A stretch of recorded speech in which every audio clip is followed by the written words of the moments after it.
Now it's my pleasure for the last presentation tonight. Just to get you informed, who attended my presentation 2 years ago with a demonstration on AF-Dump? Who was in the audience? Who is using AF-Dump? Only a few. So let's get started. Our agenda for tonight is what is RFID, how to exploit and attack RFID systems. We have done some stuff like Melanie does with attacks against the middleware. We added a new feature to our AF-Dump. It's called reader emulation or soft tags. Some words about the unexpected risks in the middleware and some new ways to exploit the system. But our main focus for tonight will be encrypted RFID tags, like the ISO 14443 tags. So a short overview, what is RFID? It stands for radio frequency identification, and it's in fact wireless transmission of information between transponders and readers without visibility, and that's it. And most of the times we have bidirectional transfers, so it's able to read and write. Even if they only call it readers, the most of them can write to the tags as well. And we have a transponder or tag, and this can be attached, embedded, or implanted. And the main feature of RFID is the automatic correlation between object and saved data. This can be a garage door or something like this, a human in a bar or a passport or something like this. So in most times there are a lot of generic terms, and RFID is often used as a generic term for complete infrastructures. For example, a transponder, also known as RFID chip, tag, label, wireless label, or simple chip. We have the reader, we have some middleware. This connects the reader with the server. Most of the times we have communication infrastructure, and all the stuff is integrated with server farms, data warehouses, services, and supporting systems. Let's give you a short overview. For our work, we are working on standardized RFID, like ISO 14443 A and B, like mid-range, short-range, and long-range, and I've divided the RFID classes into the reading distance. There's the 1356 megahertz and the 125 to 146. This frequency is quite popular if you need to go deep into the material, like tagging humans or animals. The 13 megahertz is popular for VINCITY cards, for access control, passports, and 15693 is most used for normal memory tags used in the supply chain or stuff like that. And what different types of transponders do exist? And there are different types of transponders. Some of them are only transmitting a unique ID, something like a serial number. They are only passive, that means they don't need a battery to get powered. They are useful for identification, tracking, like the fast track system, and most of them are only using clear text communication. Then we have transponders that actually act as a data storage. You can compare this type of transponders like USB sticks, pretty small USB sticks. Most of them are passive, some of them are active. Electronic product code transponders are an example for this. We have the smart labels. Most of them are also using, most time, clear text communication, and some of them are using encrypted communication. And we have the smart card interfaces. Most of them are active, some passive. Best example is the ICAO MRTD, machine readable travel document. It's a biometric passport. And some access control systems like the MyFair Deathfire. The features of this text is encryption, authentication, and encrypted communication. And this will be our main topic for tonight. Some generic attacks to RFID. First, you can sniffing the communication between the transponder and the reader. So you can counterfeiting the communication. You can try to obtain the user ID, the user data or the metadata. You can do basic attacks with this type of attack, like attacks on structures, the data structure that's saved on the tag directly. You can do a replay attack to fool an access control system. Then we can try to counterfeit the identity of the reader and trying to unauthorized writing to the text, like changing the UID via manipulation of the administrative block. We are able to declare false identity. And unfortunately, the UID must be readable in clear text because the whole system, the whole anti-collision depends on this. You can do a manipulation on product groups and prices, for instance. We have presented this 2 years ago. And you can try to manipulate the data stored on the transponder, like the manipulation of data, the manipulation of data, metadata, like swapping objects or logical duplication of objects. So if you go into the store, if you want to buy a new computer, you just swap a pair of spearmint or of bubblegum, swap the objects, and now you can buy a new box with an automated checkout at the price of a bubblegum. There are some other generic attacks like the deactivation of the transponder. This disables the traceability of objects and the visibility of objects, and you can do it with specific attacks, with your famous home appliances like microwaves. And you can attack the structures in the middleware, the backends, and the manipulation of the structures, like injecting malware into backends and middleware systems. For instance, database worms. You can try to use this injection for manipulation of backend systems, and you can try to run a DOS attack against the infrastructure. We have seen it, the talk before, jamming of RFID frequencies.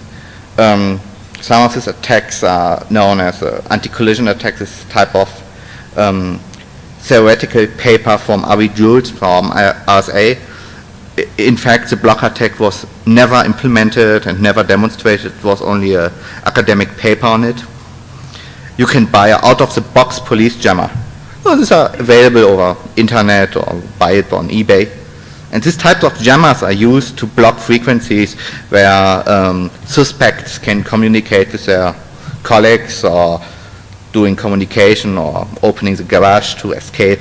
So the police has pretty handy boxes, and with one finger snip with this box they can block your GSM frequency, they can block your mobile phone frequency, the frequency for your laced or for your free wireless phone, and as well for RFID frequencies.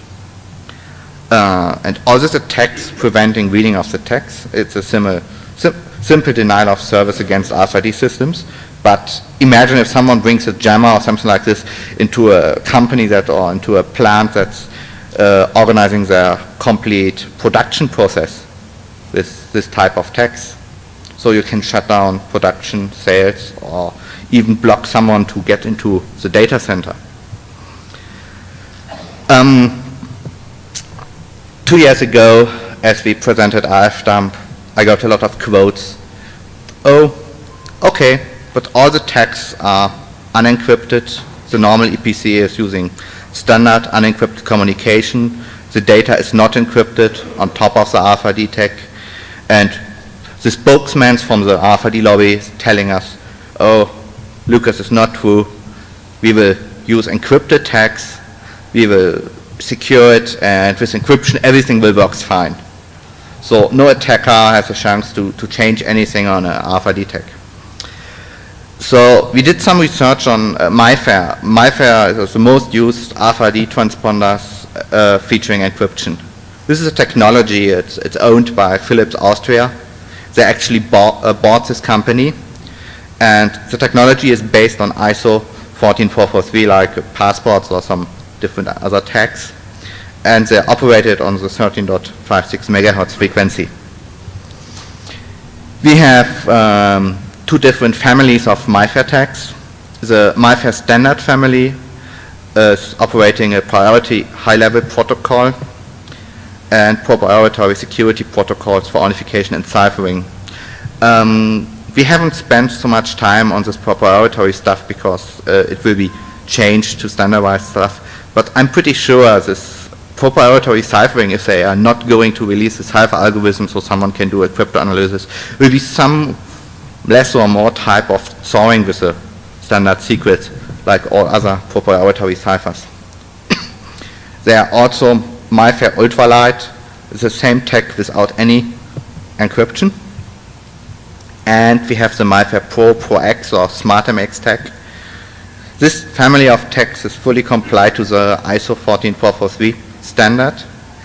And there are different types of techs offering memory protection.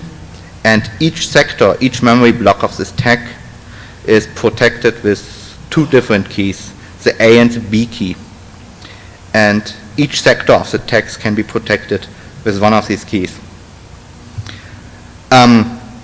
First, we have written a small Perl tool, a small Perl script, trying to make a brute force attack and trying to figure out how long it would take to break it with a brute force. In the worst case, we end up with 22,000 years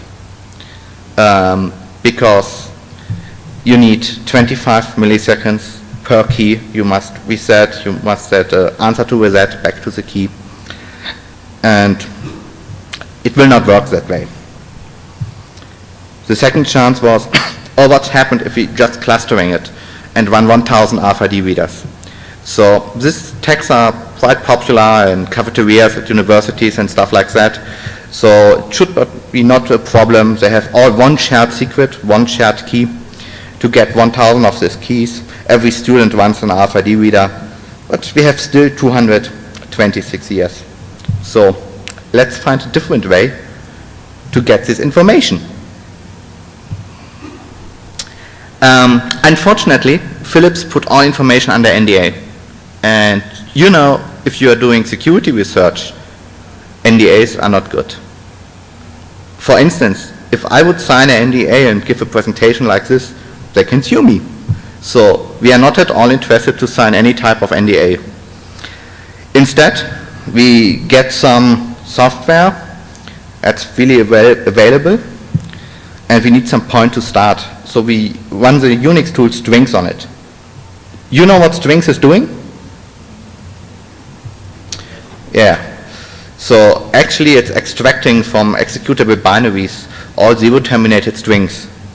And after we got some strings, we start some Google hacking and looking what are the results with strings that could fit as a sector key. And Google helps a lot.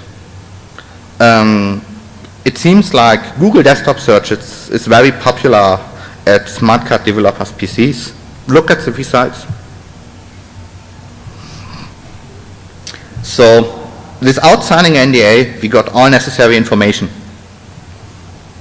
We got keys, we got data sheets, we got descriptions, and even sample applications. So we found the following default keys. These are the keys where the new cards could be shipped with. And we found about 60 keys from example applications. And also there's one specific key that turns off all encryption features. Also we found a nice document. It calls MAT, and it is really MAT. It calls MIFARE Application Directory. And this helps if you're doing some investigation and reverse engineering on this stuff, because Philips wants to organize the multiple type of use for their crypto RFID chips. So they introduced a directory where each developer can sign up and write into a sector what type of application and what type of data layout he is using for his specific MIFARE application. So in this Google data sheets and documentation we found a huge amount of examples. So we found examples including different keys, different tag memory layouts, as well as data structures for ticketing, access control, and online payment. And you know developers are really lazy. So we checked a couple of these cards and we succeeded with more than 75% use the default keys. So something like, oh, it's compiled, let's ship it. And even I cannot believe that the programmers don't understand anything at all. So they are not only using the example layouts from the data sheet, they are also using the keys.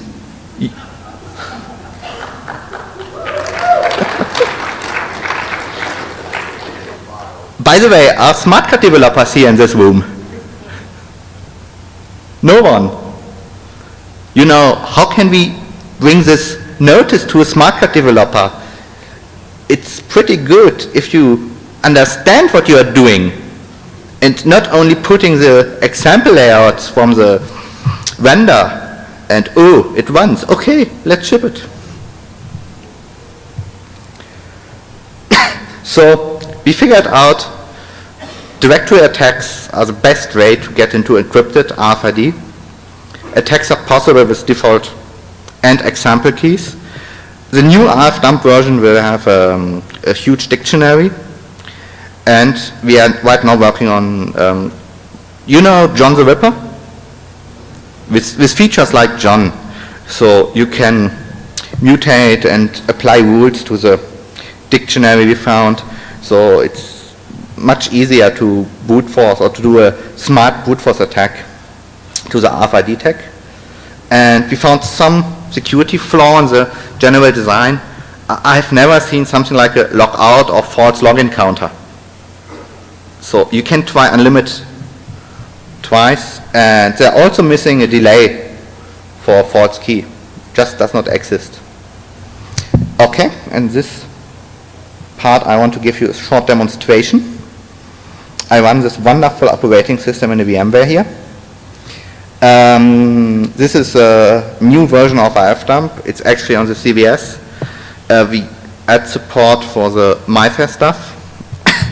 I have here a couple of cards like Cafeteria from the University of Brunswick, Cafeteria from the University of Berlin, and some examples.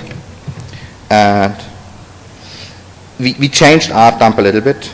So now you can start a scan and it will read the tag completely. It's now scanning for a tag and starts reading the page. You can stop it. And you got the famous known version of RFDump with a pretty nice ASCII and hex editor. So if you know the layout, you can just change the amount and doing stuff like this. And we added support for much more readers and much more frequencies. And we introduced this nice new feature, crack key A and crack key B.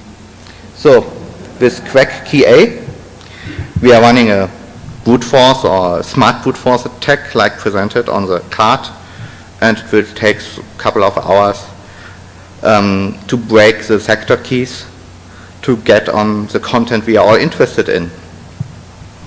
And we got the application layout.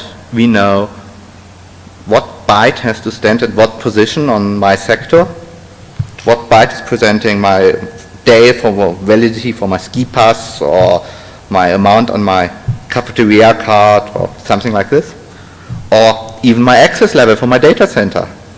And most of the times, if you are pretty smart, you get 2 or 3 of these cards, and you can look and you know your access level for your colleague, your access level, and try to diff them and figure out how the privileges are organized inside your organization.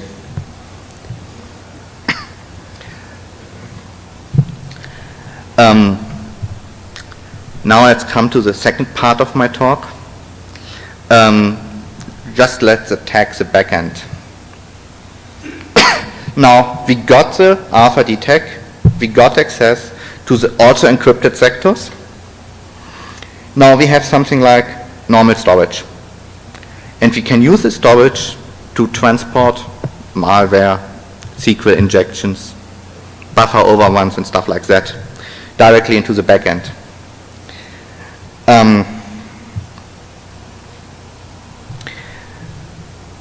We have to know if a tag is read-only, and we need to change something on the tag. We just need to clone it. This can be done with ifdump. So you can go and you can load and save the content into a XML file, and with help of this XML file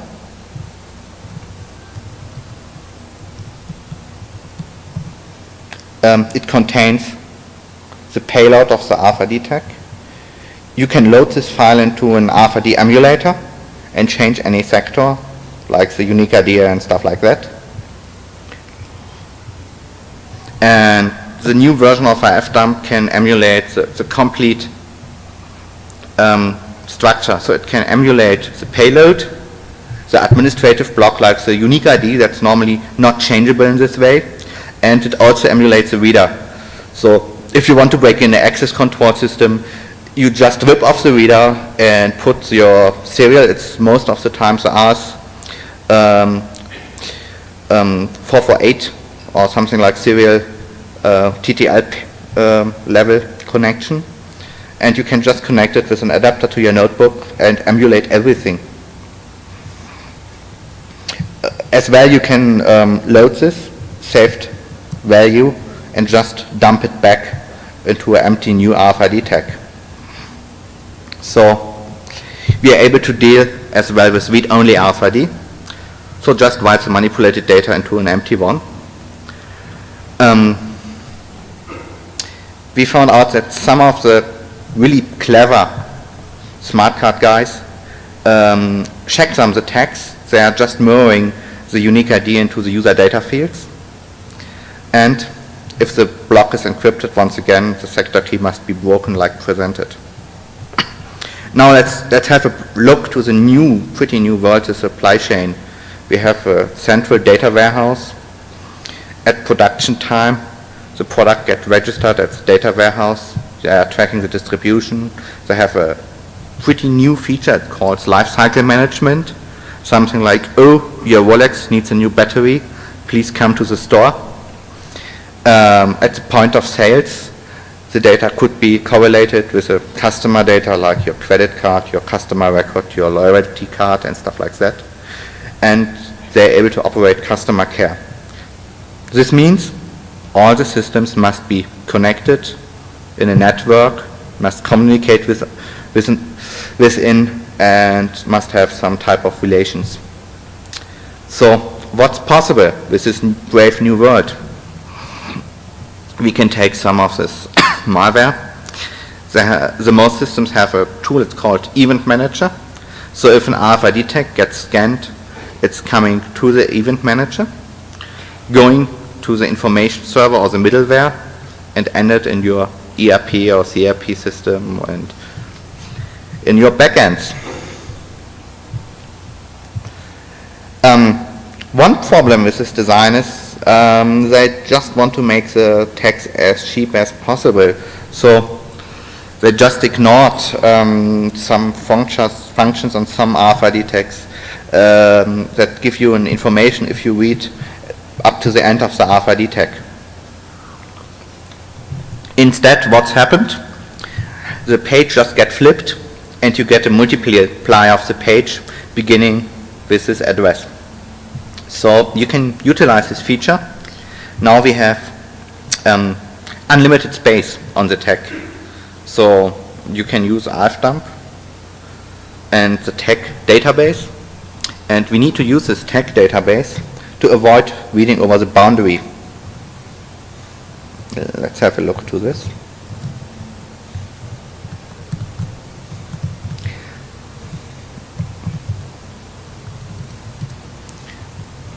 Oops.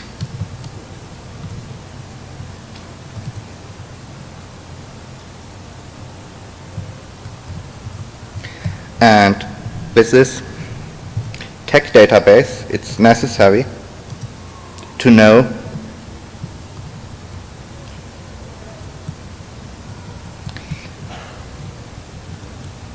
the actual size of the RFID tag. If you don't know how many memory sizes or how many memory pages you have and the memory size of the tag, the most readers will just read above them, and the most tags gives you a multiply for the original content back. I don't know it's a bug or a feature. So normally the reading is event driven like a barcode. The barcode starts reading, you get normally an introducing sequence and an end of field sequence. And you know, all these EPC guys are only thinking in barcodes. So why spend more into one of these features that give you an error back if you're reading after the end of the tag? We are just implementing an end of field. So, and like the most new systems, the input is always unchecked in all implementations we have seen. So this is an example.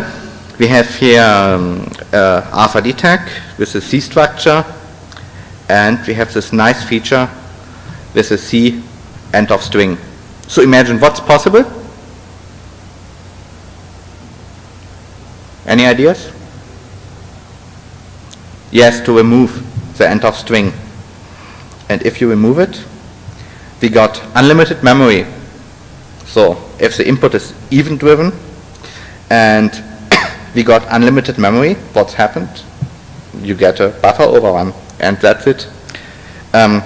By the way, I killed my office physical intrusion detection system by this way because they are using a pretty cheap TMS microcontroller, and after I've killed this and the service company was unable to repair it, I just disassembled it and found out they are using a TMS TI controller, and this controller is not dividing code pages and memory pages.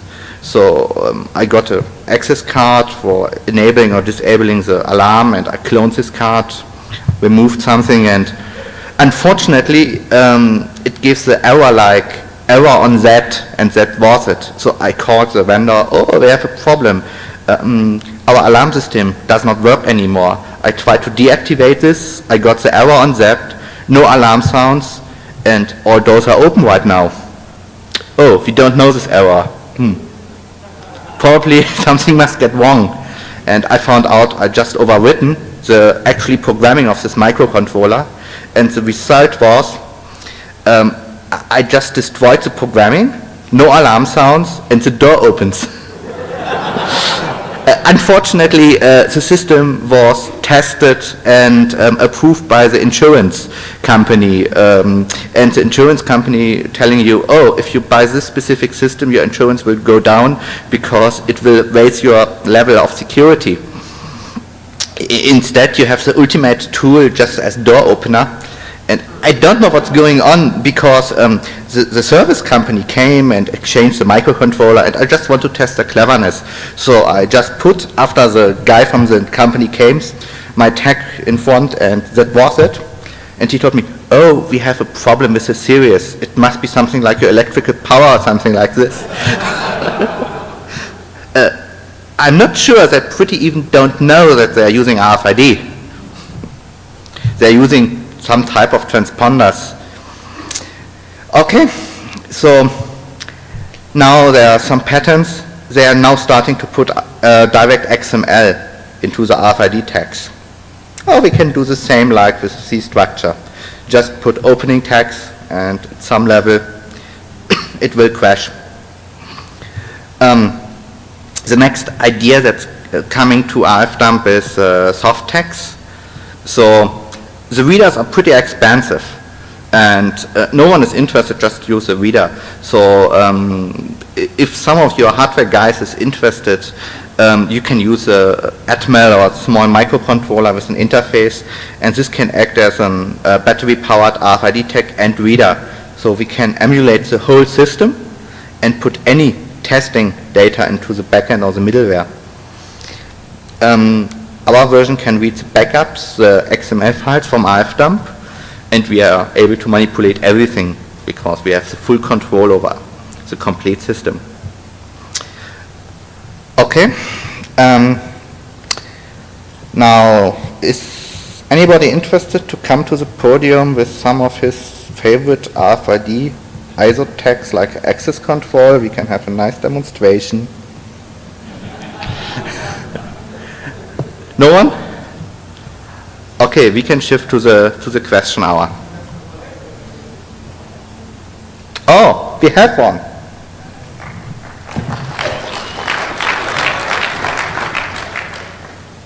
Okay, I'm not sure is it ISO, so let's check it.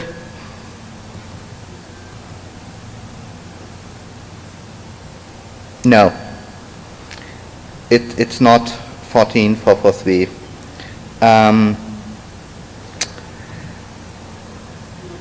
Yes? This is an RFID tag they're using in the mystery box challenge. Okay. I'm not sure what that is.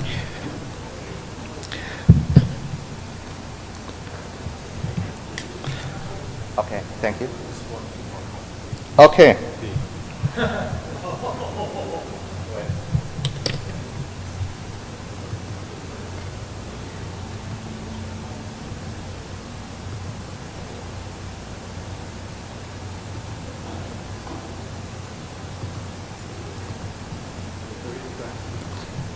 Okay.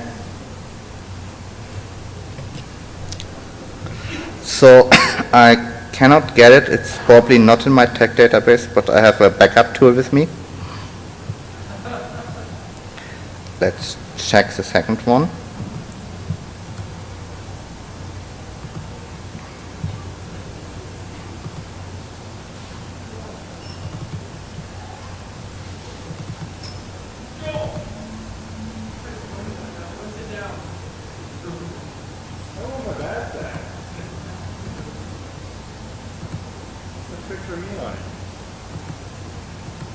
No, it's not 14443.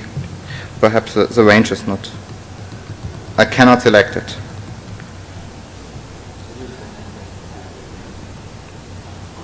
It looks like. Yeah. But if it's a TI chip, it's probably. Oh, we got it. You have to put it on the opposite side. The range is not really huge. Okay. Let's try it with ifdump once more. And look what's on it.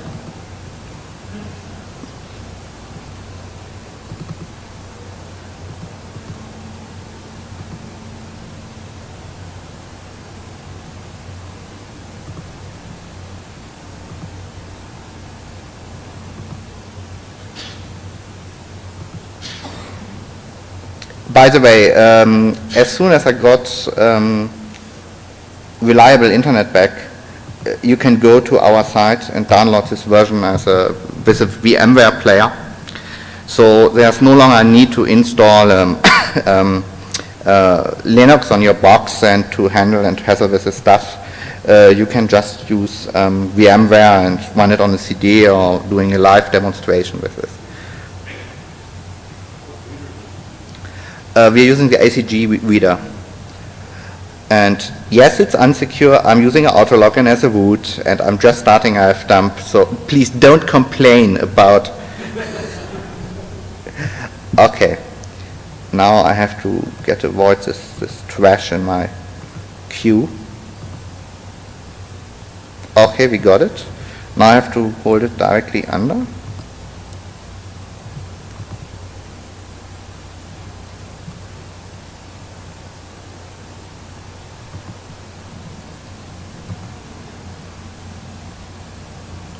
It's hard to get.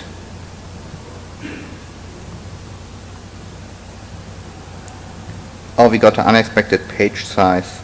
You know the page size of this? Okay. No, I got the ID. Yeah. I need to investigate something about more of the page size. Okay, so I need to apply for American Express card to get unlimited credit. Okay, thank you. Let's have a look to this access card, and then we can release you from your pain. No, it's not. If you come to the podium after this, I have a couple of different RFID readers with me, so we can check it out. Okay, let's start with a question session. First question. There's a microphone in the middle. It would help a lot.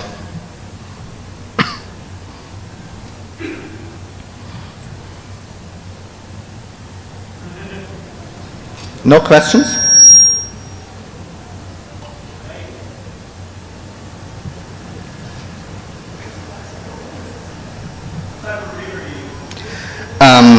We have support for ACG reader. This is standard Philips chip, and the nice feature for the ACG readers is modems with the AT command set and the Aegis command set. So you can communicate with these readers with a ASCII command set and can just open something like a Minicom or terminal program to punch in commands and try something out if you are doubt. The most of these RFID readers are designed by the same stupid guys. They are designing smart cards. So you have something like, you know what nibbling is? Bit nibbling and stupid binary commands to send to them. And ACG got so much pressure from the smart card guys, they are now supporting 2 versions of this. So you can switch into a complete brain damaged binary protocol and still use a nice ASCII protocol. And if you're interested to get one of this ACG stuff, you can now order it over the RF dump page. We don't make any money with it. You can just check the price, and we do also ship to the US like somewhere else. As well, we have an open API, so if you want to put in your reader into RF dump, there's a C structure. You can put in what type of commands you are sending, what type of feedback you are getting via regular expression, and can use our reader API to put new readers into RF dump. Okay, next question, please. I'm just curious, have you ever done any work with the military CAT card in their RFID system? What type of card? CAC, a CAC card, Common Access Card. I wish I had one to scan for you, but I don't. But, the problem with all this US military stuff and proprietary US stuff is I feel not comfortable to checking one of these cards here in the podium at the DEF CON. My lawyer told me what I can say in the US and what I should not say. And if some Fed is interested that we are going to do an audit on the software or something like this, we can organize something. But I'm not feeling comfortable to speak about. But I do know that NASA is using MIFARE as access control. And this is one of the biggest customers. So they were like, you want to come back for DEF CON 15, right? They were... I understand that, but have you been directly threatened then, or... have you been directly threatened then, or you just prefer to kind of keep quiet? I just want to avoid some situations. That's cool. I appreciate that. Yeah. The next question. You mentioned that a lot of companies use the default key. When a company deploys in general, will they use a single fixed key, or will different RFID tags have different keys? Like for a single company's deployment of a given product? Normally you have one shared key. So the reader needs to know the key to communicate with the company cards. And some of the companies are clever, they audit their solutions, they set up one key per card. And this is normally not possible. So most companies using one shared key with one fits all. And this shared key is responsible for all sectors that are used by the company. But the MIFARE standards allows you to put different sectors. So you can put up to 16 applications. Each application is using a different sector, and each application could be protected by his own key. So the application for ticketing does not interfere with the application for access control or for paying your cafeteria. This is the main idea behind this MIFARE application directory. Thank you. You were saying that's the maximum 16? Yes, 16. Yes? The reason MIFARE, every card will have a different key because they use universal nations. No. Every card has a different unique ID. And this unique ID is used for authentication and for anti-collision. But the application that's run on top of the MIFARE is normally used one shared key for the complete sector. It is true that some MIFARE cards can use a DES, so they can use unique keys for the communication, and they can change the key for the communication and for the secure channel. But to access to the sectors, they have one shared key.